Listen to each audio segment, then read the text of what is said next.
President Trump handle none of Getty Images. PEN America and President Trump have something in common: both hate fake news. They define the term a bit differently, however. According to PEN America, a non-profit focused on free speech and human rights, fake news is demonstrably false information that is being presented as a factual news report with the intention to deceive the public. According to Trump, who once declared that any negative polls are fake news, the label applies to just about every piece of information he doesn't like. In the absence of a universally accepted definition, combating fake news, whatever that means, is a difficult, even frightening, proposition. Trump seems to think a congressional investigation might be a good idea.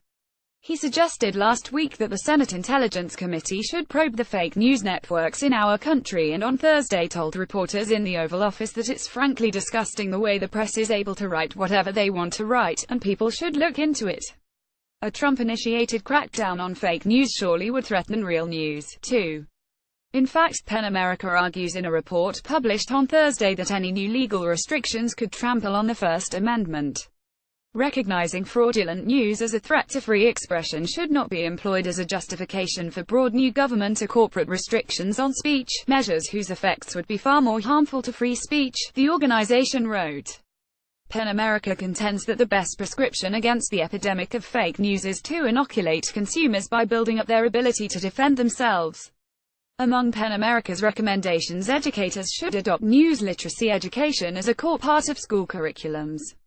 Social media networks such as Twitter and Facebook should identify purveyors of fraudulent news, and take steps to ensure that they are not able to sustain themselves and profit from access to advertising services on your platforms. Social media networks also should develop additional ways to offer users content that may differ from their own beliefs or views, in ways that are transparent to users and sustain the control over what they see. News outlets should emphasize transparency of operations as a high priority, including finding new ways to be more open with readers about the journalistic and editing processes and the handling of errors.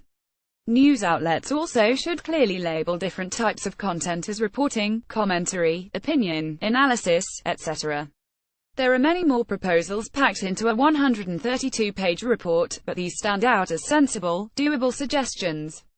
Something as simple as categorizing news articles. Note the analysis tag at the top of this one should help avoid accusations that journalists are trying to pass off opinion as straight reporting.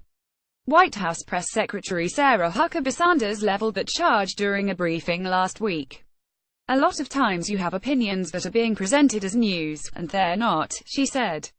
Actively exposing social media users to differing views might puncture, even slightly, the information bubbles that lead people to believe, often falsely, that those who disagree with them are out of the mainstream.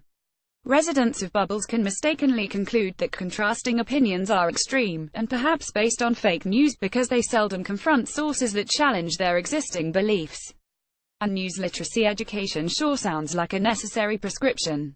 As Trump made clear when he incorrectly claimed that the press is able to write whatever they want, even the president does not fully understand how the media works. Maybe the first class could be held at the White House.